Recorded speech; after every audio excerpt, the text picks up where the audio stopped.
আল্লাহ রাব্বুল আলামিন তার অ্যাকাউন্টে, তার আমল নামাতে 1 বছর রাত জেগে, সারা রাত জেগে তাহাজ্জুদ নামাজ পড়লে এবং 1 বছর সারা দিন, প্রত্যেকটা দিন পুরা বছর জুড়ে নফল রোজা রাখলে যে পরিমাণ সওয়াব পাইতো, 1 বছর নফল রোজা, 1 বছর রাতভর জেগে তাহাজ্জুদের নামাজ পড়ার সওয়াব শুক্রবারের ছোট্ট আমলটার মাধ্যমে। আজকে জুমার রাত, বৃহস্পতিবার সন্ধ্যা থেকে জুমার দিন শুরু হয়ে যায়। চাঁদের হিসাব অনুযায়ী রাত আগে আসে, দিন পরে আসে।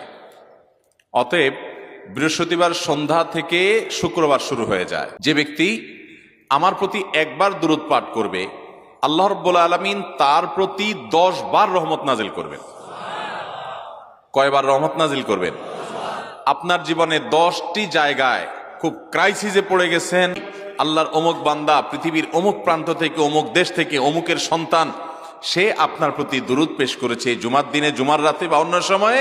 এটা নবী করিম সাল্লাল্লাহু আলাইহি ওয়াসাল্লামের কাছে রিপোর্ট দেওয়া হয় আল্লাহর নিযুক্ত ফেরেশতাদের মাধ্যমে। আপনার অবসর সময়গুলোতে মুখ দিয়ে দুরূদ পড়তে থাকবেন। দুরূদের মধ্যে সবচেয়ে শ্রেষ্ঠ দুরূদ হলো নামাজে যেটা পড়েন, দুরূদ ইব্রাহিম।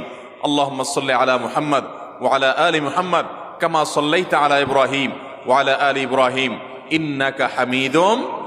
আল্লাহুম্মা বারিক আলা মুহাম্মদ ওয়া আলা আলি মুহাম্মদ কামা বারাকতা আলা ইব্রাহিম ওয়া আলা আলি ইব্রাহিম ইন্নাকা হামিদুম। তাহলে দুরূদের এই আমলটা, এটা করার জন্য আল্লাহ তাআলা এমন সহজ করে দিয়েছেন যে ওযুর প্রয়োজন নাই। আপনার ওযু নাই, তারপর আপনি দুরূদ পাঠ করতে পারবেন। এবং আপনি এই বড় দুরূদ পড়ার মতো সময় নাই, তো আপনি একবারে সবচেয়ে সংক্ষিপ্ত দুরূদ পড়েন সাল্লাল্লাহু আলাইহি ওয়াসাল্লাম, তাতেও দুরূদ পাঠের সওয়াব পাবেন। চেষ্টা করবো তো ইনশাআল্লাহ। শুক্রবার আসবে, দুরূদ বেশি বেশি করে পাঠ করব। আপনি দোকানে কাজ করেন, আপনার দোকানে আপনার সহকর্মী আরো কাজের লোক আছে, আপনি সবাইকে স্মরণ করাবার জন্য নিজে জোরে জোরে দুরূদ শরীফ পড়বেন এবং বলবেন যে শুক্রবার শুরু হয়ে গেছে, সবাই দুরূদ শরীফের আমল করো।